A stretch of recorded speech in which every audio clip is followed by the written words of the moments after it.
আসসালামু আলাইকুম। প্রিয় দর্শক, অন্য মঞ্চের আলাপ চাইতে আপনাদের সকলকে আমন্ত্রণ জানাচ্ছি।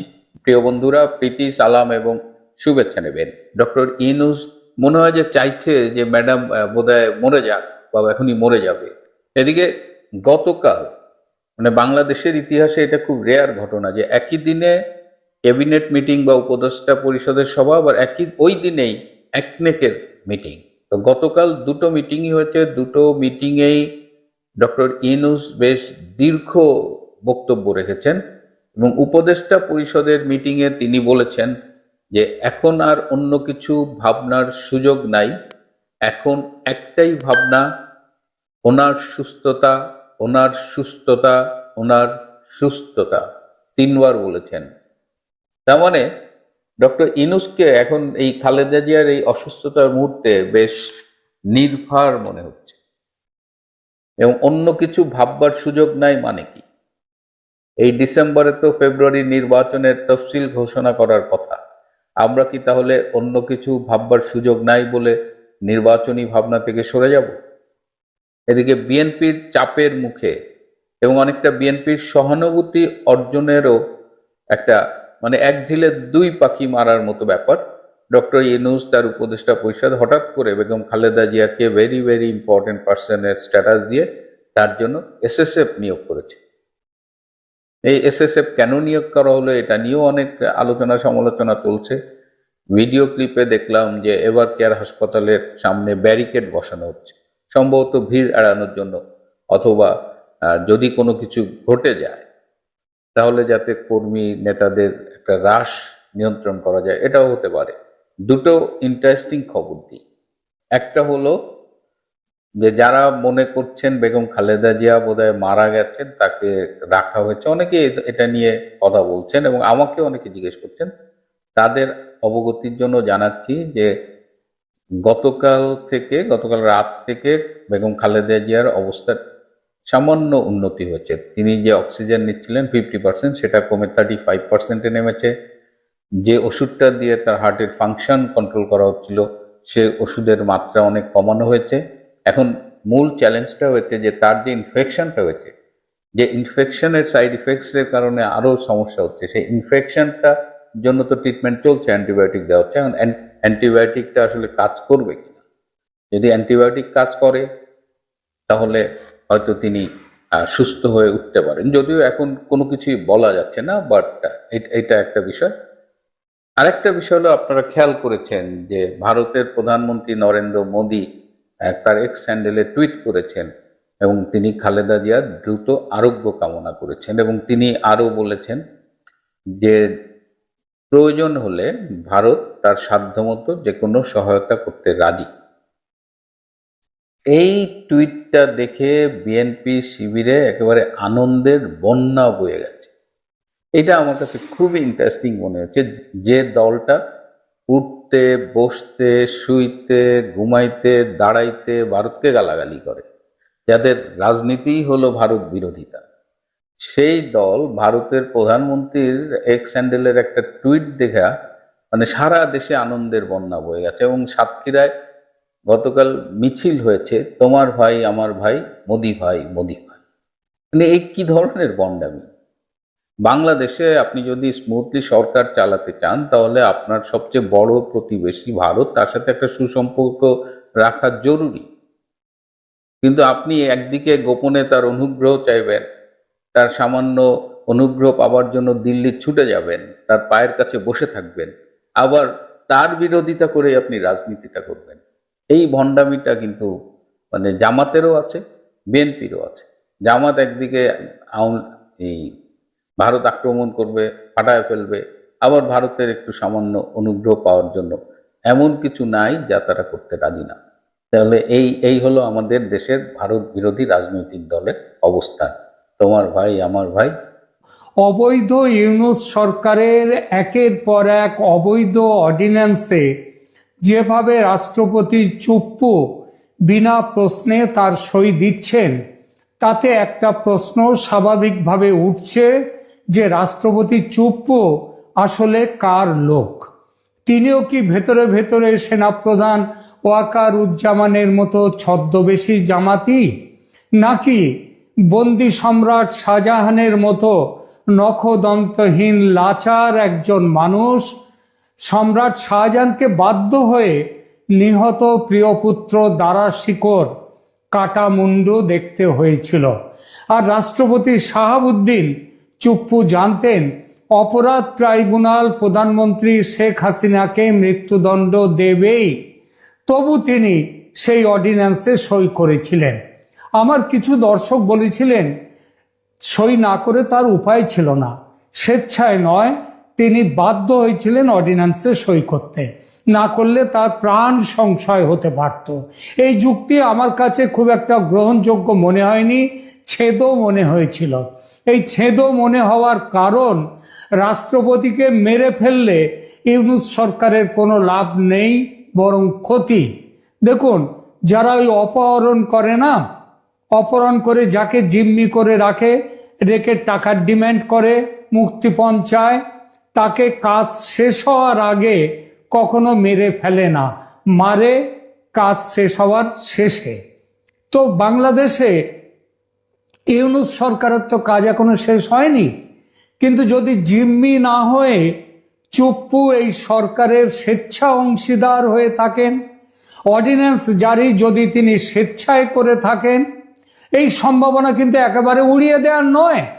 বিশেষ করে রাষ্ট্রপতির সঙ্গে প্রধানমন্ত্রী শেখ হাসিনার সম্পর্কে শেষ দিকে তিক্ততা এসে গিয়েছিল বলে নির্ভরযোগ্য সূত্রে থেকে খবর আমি পেয়েছি। কলকাতায় থাকা আওয়ামী লীগের নেতাদের সঙ্গে ব্যক্তিগতভাবে বিষয়টি নিয়ে কথা বলেছি। রাষ্ট্রপতি চুপ্পু ছদ্ম জামাতি, এটা অবশ্য কেউ তাদের মধ্যে বিশ্বাস করেন না। তাহলে এই যে রাষ্ট্রপতি চুপ্পু একের পর এক বেআইনি অগণতান্ত্রিক অর্ডিন্যান্স কেন জারি করতে সম্মত হচ্ছেন? যদি তিনি বলতেন সই করব না, তাহলে কে কি করতে পারত? তাকে মেরে ফেলতো? সেটা কেন সম্ভব নয় আগেই বলেছি, কারণ এখন মেরে ফেলে তাদের কোনো লাভ নেই। শারীরিক অত্যাচার করতে পারত সামান্য, কিন্তু মেরে ফেলতো না। অপমান করতে পারত, সেটা তো করছেই। সত্যি পরিস্থিতি কি সেটা কেউ নিশ্চিত জানে না। আর এখানেই নতুন এক সম্ভাবনার কথা উঠেছে। এই নতুন সম্ভাবনা এসেছে ভারতের প্রশাসনের সর্বোচ্চ স্তরেও। এতদিন বিষয়টি নিয়ে কেউ সেভাবে ভাবেননি। ভাবনাটা এসেছে অতি সম্প্রতি শেখ হাসিনার ফাঁসির আদেশের পর।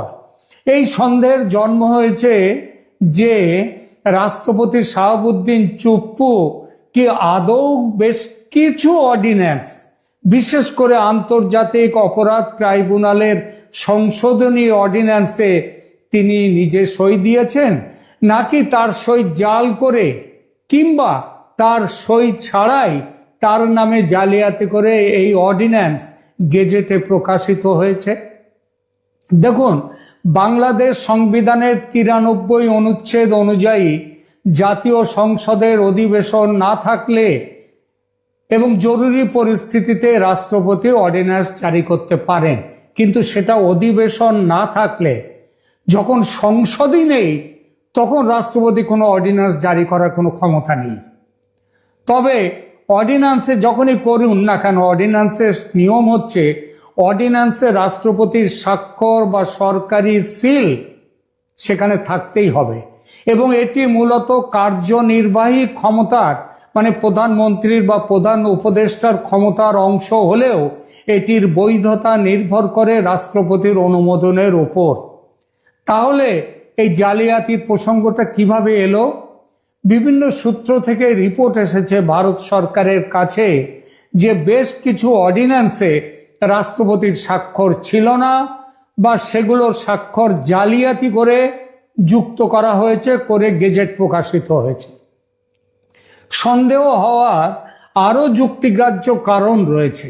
প্রথমত, দেশে আগেই যেটা বলেছি, যখন সংসদ ভেঙে দেয়া হয়েছে, সংসদ বলে কিছু নেই, এই পরিস্থিতিতে রাষ্ট্রপতি কোনো অর্ডিন্যান্স জারি করতে পারেন না, কারণ জারি হওয়া অর্ডিন্যান্স সংসদে পাশ করাতে হয়, যেটা এখন সম্ভব নয়। দ্বিতীয়ত, ৭১-এর যুদ্ধ অপরাধীদের বিচারের জন্য গঠিত ট্রাইব্যুনালকে যেভাবে সংশোধন করা হয়েছে সেটা আন্তর্জাতিক ট্রাইব্যুনাল কানুনের বিরোধী। তৃতীয়ত, ইউনূস সরকারের ট্র্যাক রেকর্ড, জালিয়াতির ট্র্যাক রেকর্ড। আপনাদের হয়তো মনে আছে সেই 5 আগস্টে প্রধানমন্ত্রী হাসিনা তার পদ ত্যাগ করে দেশ ছেড়ে চলে গেছেন বলা হলো, এবং সেটা বলার পরে জানা গেল সেই হিসেবে সুপ্রিম কোর্টের কনস্টিটিউশন বেঞ্চের পরামর্শের ভিত্তিতে নতুন সরকার শপথ নিল।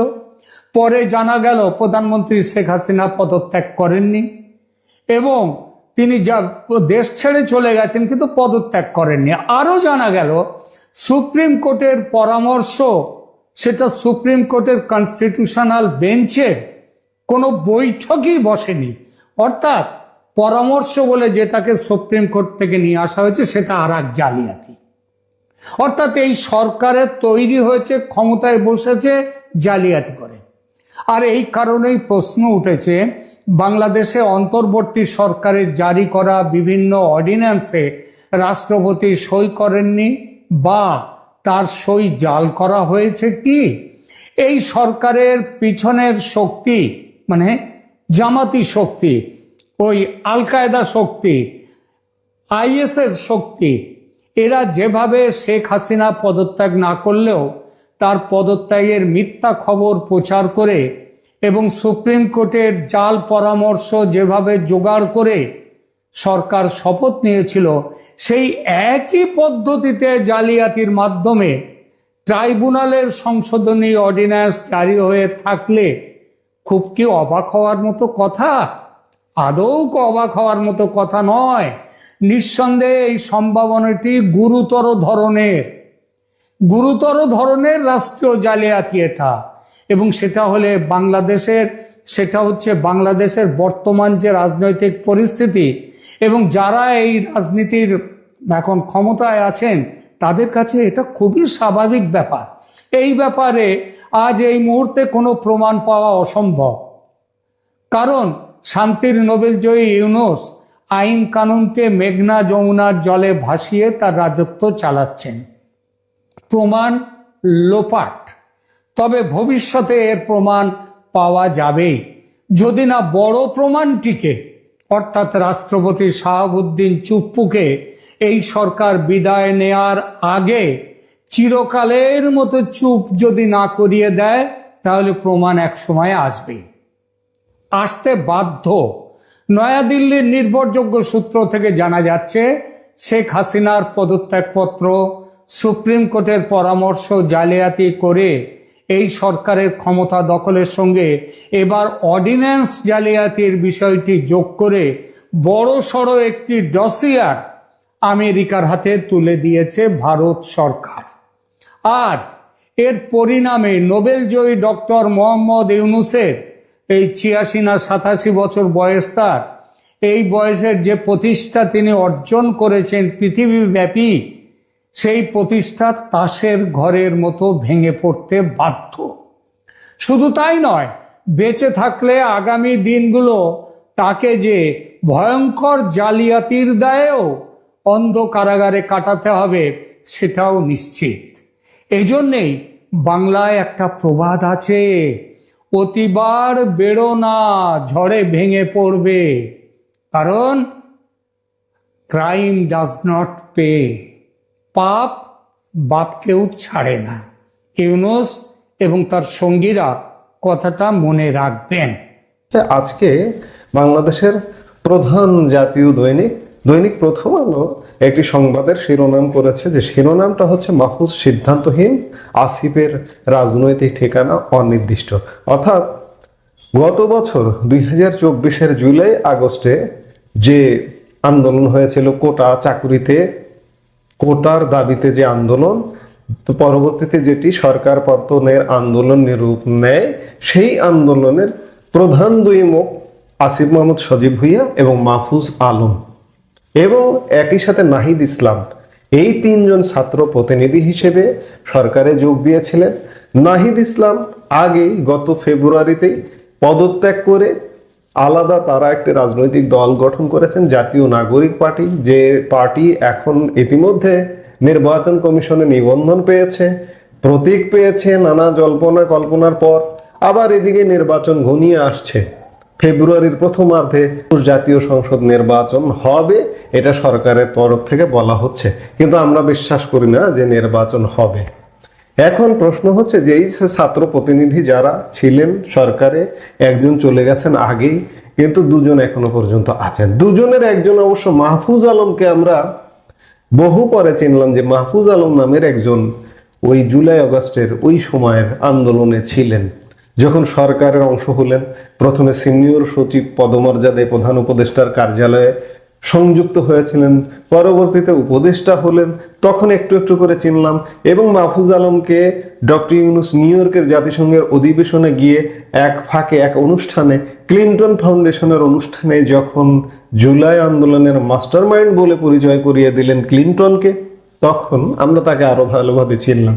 যাই হোক, এখন এই দুই ছাত্র উপদেষ্টা আছে, কিন্তু সরকারের তো শেষ পর্যায়ে অবস্থা দৃষ্টে চারিদিক দিয়ে মনে হচ্ছে যে সরকার শেষ দিকে। এখন তারা কি করবেন?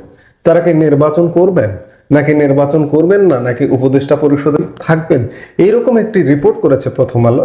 দৈনিক প্রথম আলোর খবরে বলা হচ্ছে যে ত্রয়োদশ জাতীয় সংসদ নির্বাচনের তফসিল হতে পারে আগামী সপ্তাহেই।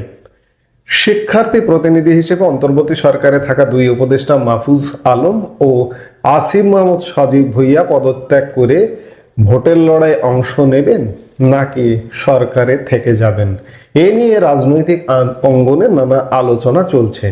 যদিও দুই উপদেষ্টার কেউ এখন পর্যন্ত এ নিয়ে স্পষ্ট করে কিছু বলেননি। তথ্য ও সম্প্রচার মন্ত্রণালয়ের উপদেষ্টা মাহফুজ আলম পদত্যাগ ও নির্বাচন করার বিষয়ে এখনো সিদ্ধান্ত নেননি বলে গত রোববার রাতে প্রথম আলোকে জানিয়েছেন। অন্যদিকে স্থানীয় সরকার মন্ত্রণালয়ের উপদেষ্টা আসিফ মাহমুদ সজীব ভুইয়া ঢাকা থেকে ভোট করবেন, সেটা আগেই জানিয়েছেন। তবে তিনি বিএনপি, জাতীয় নাগরিক পার্টি নাকি স্বতন্ত্র কোন পথে হাঁটবেন সেটা এখনো খোলাসা করেননি। তার রাজনৈতিক ঠিকানাও এখনো নিশ্চিত হয়নি বলে জানা গেছে। এদিকে দুই উপদেষ্টাকে পদত্যাগ করার জন্য অন্তর্বর্তী সরকারের শীর্ষ পর্যায় থেকে সম্প্রতি আবারও পরামর্শ দেওয়া হয়েছে বলে সংশ্লিষ্ট একাধিক সূত্রে জানা গেছে। এর আগেও গত সেপ্টেম্বরের মাঝামাঝি সময়ের মধ্যে তাদের পদত্যাগের পরামর্শ দেওয়া হয়েছিল। তখন তারা আরো সময় চেয়েছিলেন। এরপর আরো একাধিকবার পদত্যাগের পরামর্শ দেওয়া হয়েছিল বলে জানা গেছে। এর মধ্যে আসিফ মাহমুদের ঘনিষ্ঠ একটি সূত্র জানায় তিনি জাতীয় নির্বাচনের তফসিল ঘোষণার আগেই সরকার থেকে পদত্যাগ করতে পারেন। তবে মাহফুজ আলমের ঘনিষ্ঠ কোনো সূত্র বলছে তিনি পদত্যাগ না করে এই সরকারের শেষ সময় পর্যন্ত উপদেষ্টা পরিষদে থেকেও যেতে পারেন। সেক্ষেত্রে তিনি নির্বাচনে অংশ নেবেন না, আর যদি নির্বাচনে অংশ নেন তাহলে তফসিলের আগে সরকার থেকে পদত্যাগ করবেন। এদিকে প্রধান নির্বাচন কমিশনার গত শনিবার বলেছেন ডিসেম্বরের দ্বিতীয় সপ্তাহে, অর্থাৎ আগামী সপ্তাহে নির্বাচনের তফসিল ঘোষিত হতে পারে। মাহফুজ আলম এবং আসিফ মাহমুদ সজীব ভুইয়া যে প্ল্যাটফর্ম থেকে উঠে এসে আজকে সরকারের উপদেষ্টা মন্ত্রীর পদমর্যাদায়, তাদেরই আন্দোলনের সহকর্মীরা গত ফেব্রুয়ারিতে এনসিপি গঠন করেছে। আমি শুরুতেই এনসিপির কথা বলেছি, কিন্তু তারা কি আসলে এনসিপির অংশ নয়? এনসিপিতে যোগ দিবেন না, বা যোগ দেওয়া বলে কি, তারা তো এখন সরকারে আছেন, এনসিপিরই আছেন এমনটাই ধরা হয়। কিন্তু মাঝখানে বিশেষ করে আসিফ মাহমুদ সজীব ভুইয়ার নানা টানাপোড়েনের কথা শোনা গিয়েছিল, এবং তিনি তার নিজ এলাকায় ইলেকশন করবেন না, তিনি ধানমন্ডির ভোটার হয়েছেন, ইত্যাদি নানান কথা। আসলে কি হচ্ছে এবং কি হচ্ছে এগুলোর উত্তর পেতে হলে আমরা হয়তো, যেহেতু আগামী সপ্তাহে তফসিল ঘোষণার কথা শোনা যাচ্ছে, সাথে বারবার এই কথাটাও বলতে হয় যে তফসিল ঘোষণা হতে পারে। এর আগে 2008 সালের নবম জাতীয় সংসদ নির্বাচনেও কিন্তু 5 বার তফসিল ঘোষিত হয়েছিল। কাজেই নির্বাচন কমিশন একটি তফসিল ঘোষণা করতেই পারে, কিন্তু নির্বাচন হওয়ার ব্যাপারে এখনো পর্যন্ত কোনো আভাস আসলে নেই। যাই হোক, আমরা আলাপে ছিলাম যে দুই উপদেষ্টার ভাগ্যে কি হচ্ছে, দুই উপদেষ্টার ভাগ্যে কি হচ্ছে সেটি হয়তো আমরা আগামী 1 সপ্তাহের মধ্যেই দেখতে পাবো। সেই দেখতে পাবার জন্য আমাদের নিশ্চয়ই এই সপ্তাহ অপেক্ষা করতে হবে। 2009 সালে জানুয়ারিতে ক্ষমতা গ্রহণের পরে ফেব্রুয়ারির 25 এবং 26 তারিখে বিডিআর এর বিদ্রোহ হয়েছিল এবং 25 তারিখের শুরুতেই 57 জন আর্মি অফিসারকে নির্মমভাবে হত্যা করা হয়েছিল। শেখ হাসিনার সরকার সবে ক্ষমতায় এসেছে এবং সেই সরকারকে বিব্রত করবার জন্যই এই হত্যাকাণ্ডটি সংগঠিত হয়েছিল বলেই অনেকে ধারণা করে। যা হোক, এই নিয়ে তদন্ত হয়েছে, এই নিয়ে আদালতে বিচার হয়েছে, নিম্ন আদালতে অধিকাংশ মামলার রায় হয়ে গেছে। এই তদন্তের সেনাবাহিনীর পক্ষ থেকে যে কমিটিটা করা ছিল তার প্রধান ছিলেন সেই সময় quarter master general lieutenant general Jahangir Alam Chowdhury, যিনি আজকের এই অবৈধ ইউনূস সরকারের স্বরাষ্ট্র উপদেষ্টা। তো আমরা জাহাঙ্গীর আলম চৌধুরীর একটা ভিডিও ক্লিপ দেখি, পাশাপাশি আসেন আমরা একটু জেনে নিই যে 2009 সালে এই বিডিআর বিদ্রোহ এবং হত্যাকাণ্ডে আসলে কি ঘটেছে। তারা খেয়াল করেছেন যে 57 জন আর্মি অফিসার মারা গিয়েছিল, তাদের মধ্যে অধিকাংশই ছিল আওয়ামী লীগের সাথে সংশ্লিষ্ট পরিবারের সদস্য। তো সব মিলিয়ে এটা খুব ক্লিয়ার ইন্ডিকেশন আছে এবং বাস্তবতাটা ছিল যে বিডিআর এর সৈনিকদের মধ্যে তখন এক ধরনের ক্ষোভ তৈরি হয়েছিল। এই যে অপারেশন ডাল ভাত পরিচালিত হয়েছিল 111-এর সময়, সেখানে তারা বিভিন্ন জায়গায় কম দামে খাদ্যপণ্য বিক্রি করেছে এবং কথা ছিল যে সৈনিকরা এই লাভের একটা অংশ পাবে, কিন্তু সেটা তাদের সাথে দেওয়া হয়। এছাড়াও অনেকের বিরুদ্ধে অভিযোগ ছিল তারা সৈনিকদের সাথে ঠিক ভালো ব্যবহার করছে না। সো এইসব কারণে এই বিদ্রোহটি হয়েছিল এবং এই বিদ্রোহের সাথে তখন বলা হয় যে সেই সময় স্থানীয় বিএনপির কিছু নেতা হাওয়া দিছিল আর কি, এটা সার্কামস্টেন্সিয়াল এভিডেন্সে মনে হয়েছে। তো সেই অবস্থায় হঠাৎ করে এই ডক্টর ইউনূস অবৈধভাবে ক্ষমতা দখল করে আবার এই প্রহসনের একটা কমিশন করে দিয়েছে এবং কমিশনের প্রধান ছিল একসময়ের বিডিআর এর মহাপরিচালক মেজর জেনারেল আ.ল.ম. ফজলুর রহমান। এই ফজলুর রহমান 2001 সালে তিনি যখন দায়িত্বে ছিলেন তখন সিলেট এবং কুড়িগ্রামের সীমান্ত এলাকায় বিডিআর এর সাথে বিএসএফ এর একটা সংঘর্ষ হয়েছিল এবং সেখানে বিএসএফ এর বেশ কয়েকজন সদস্য মারা গিয়েছিল। এইটা নিয়ে পরে ফজলুর রহমান দাবি করেছিল যে তাকে ফিল্ড মার্শাল উপাধি দিতে হবে। আপনারা হয়তো জানেন না যে এই মেজর জেনারেল ফজলুকে আড়ালে আবডালে রাম ছাগল ফজলু বলে এই বাহিনীতে ডাকা হতো এবং সে যে রাম ছাগল ছিল তা বিভিন্ন কর্মকাণ্ডেই আমরা জানতে পারি। এই যে যেমন ফিল্ড মার্শাল, আপনারা জানেন যে সেনা প্রধান যিনি যুদ্ধ করেন তিনি ফিল্ড মার্শাল উপাধিটা পেয়ে থাকেন, যেমন ভারতের মানিক শাহ বা পাকিস্তানের বর্তমান সেনা প্রধান যে আসিম মুনির। কিন্তু বিডিআর এর মহাপরিচালক কি করে ফিল্ড মার্শাল উপাধি দাবি করে সেটা নিয়ে অনেক হাসাহাসি হয়েছে। যাই হোক, এটা নিয়ে আর কথা বলতে চাই না। এবং 2009 সালের পর থেকেই তিনি রিটায়ারমেন্টে যাওয়ার পর থেকে এই বিডিআর বিদ্রোহ নিয়ে অনেক টক শোতে কথা বলেছেন এবং সেখানে বলেছেন এটা হাসিনার সিগন্যালে হয়েছে, এর সাথে ভারত জড়িত, যা যা কথা বলতেন তিনি এই কমিশনের রিপোর্টে সেম জিনিসগুলো পাইছে। তো উনি কি করে এত বছর আগে জানতেন? তদন্ত তো করলেন এই যে গত বছরের অগস্টের পরে যখন কমিশন হইল, তা আপনি তদন্ত করলেন লাস্ট 13-14 মাস, আর আপনি 2009 সাল থেকে একই জিনিস জানেন। আপনাদের 2004 সালের 21শে আগস্টে সে গ্রেনেড হামলার কথা মনে আছে না? সেখানে বিএনপি সেখানে সংসদে দাঁড়িয়ে খালেদা জিয়া বলেছিলেন যে শেখ হাসিনা নাকি ভ্যানিটি ব্যাগে করে গ্রেনেড ক্যারি করে নিয়ে গেছে। যাও, কোনো কিছুই যখন গিলাইতে পারছে না তখন নোয়াখালীর সেনবাগ না কোথায় একটা ছেলে চার দোকান থেকে জজ মিয়া নামে একটা ছেলেকে ডেকায় না ধরে পুলিশে তাকে দেখালো যে সেই গ্রেনেড হামলার জন্য দায়ী। ওদিকে জজ মিয়ার পরিবারকে আবার পুলিশ টাকা দেয় যে জজ মিয়া জেলে আছে, মান্থলি তোমরা এই টাকাটা নিবা। সেই জজ মিয়া নাটক নিয়ে তো কম হাসাহাসি হলো না। তো এইবার ফজলু মিয়া যে নাটকটা করলো, এই তদন্তের নামে প্রহসন করলো, এইটা তো জজ মিয়া নাটককেও হারায় দিচ্ছে। আবার ফজলু মিয়া রিপোর্টটা ডক্টর ইউনূসের হাতে দেওয়ার পরে একটা সংবাদ সম্মেলন করছে, সেখানে সাবেক সেনা প্রধান জেনারেল আজিজ সম্পর্কেও খুব আপত্তিকর কথা বলেছে, মিথ্যে কথা বলেছে জেনারেল আজিজ নাকি লেফটেন্যান্ট কর্নেল থাকাকালীনই সে আর ফার্দার প্রমোশন পায়নি, অর্থাৎ সুপারসিডেড হয়ে গেছে, তারপরেও তাকে সেনা প্রদান করা হয়েছে, which was wrong. General Aziz আমরা খোঁজ নিয়ে জেনেছি যে তিনি কখনো সুপারসিডেড হননি, তিনি নিয়মিতভাবেই সেনাবাহিনীতে প্রমোশনগুলো পেয়েছেন।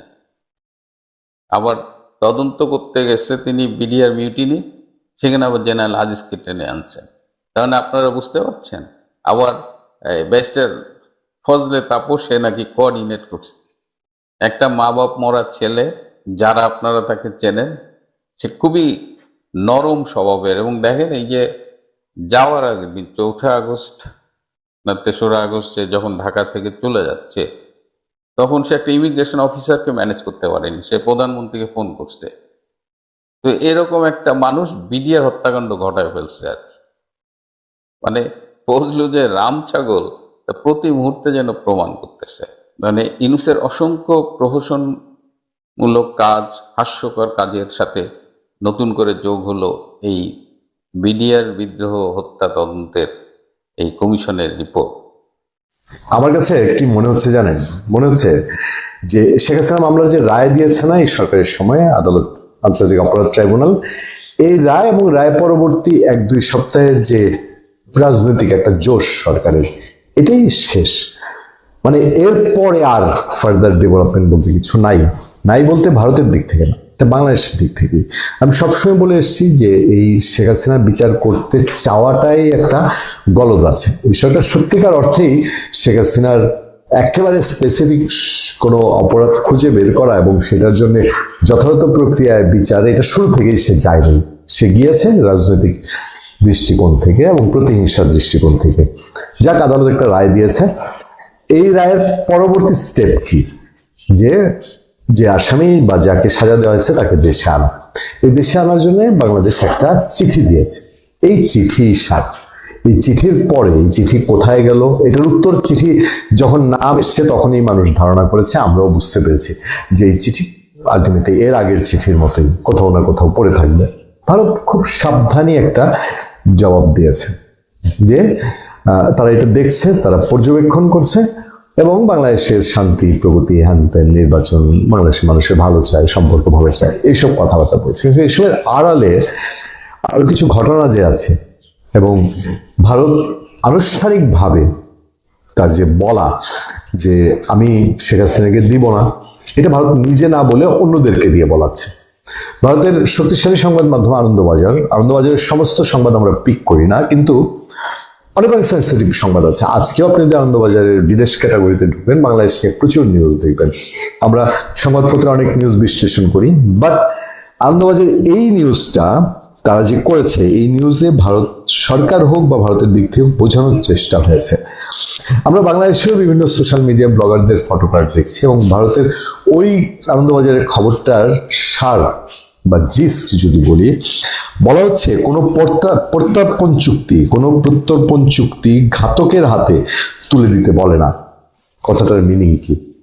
বাংলাদেশ ভারতের মধ্যে 2013 সাল থেকে বন্দি বিনিময় চুক্তি আছে, প্রত্যর্পণ চুক্তি আছে। আদালতের রায়ে কেউ দোষী সাব্যস্ত হলে তাকে এক দেশ, অপরাধী যদি আরেক দেশে আশ্রয় নেয়, তাকে তুলে দিতে পারবে। সহজ হিসাবে শেখ হাসিনাকে বাংলাদেশে হাতে তুলে দেওয়ার কথা ভারত বাধ্য। ওই চুক্তিতেই একটা ক্লজ আছে, এই দুই দেশে কোনো দেশ যদি মনে করেন যে কোনো অপরাধীকে ওই দেশে প্রতিহিংসামূলক বিচার দেওয়া হচ্ছে আদালতে, তাহলে সে নাও দিতে পারে। ভারত এবং ভারতের সংবাদ মাধ্যম, সাংবাদিকরা যা বলছেন তাতে করে তারা এই রায়কে রায় মনে করেন না। তাদের স্পষ্ট স্বীকারোক্তি এবং বিবৃতি আছে, তারা মনে করেন যে এই রায় ঠিক মতো হয়নি, বিচার ঠিক মতো হয়নি। সেই সংবাদের রণধীর জয়সওয়ালের বক্তব্যের রেফারেন্স টেনে বিশ্লেষণ করে বলা হচ্ছে কোনো প্রত্যর্পণ চুক্তি ঘাতকের হাতে তুলে দিতে বলে না।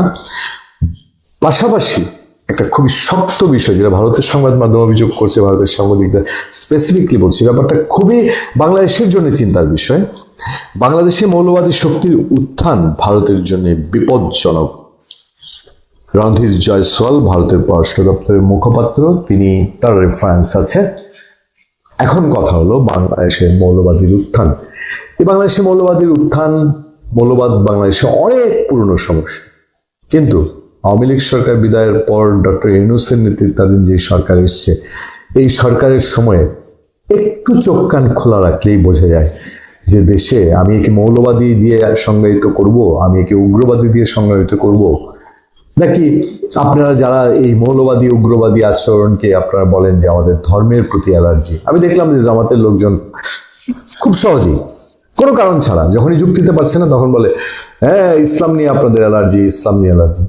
বিষয়টা ইসলাম নিয়ে সাধারণের অ্যালার্জি না, সাধারণ মুসলমানদের আমাদের অ্যালার্জি না, যারা ইসলাম নিয়ে ব্যবসা করে, ইসলাম নিয়ে রাজনীতি করে তাদের অ্যালার্জি, কারণ তারা ইসলামকে অতিরিক্ত রকম অপব্যবহার করে।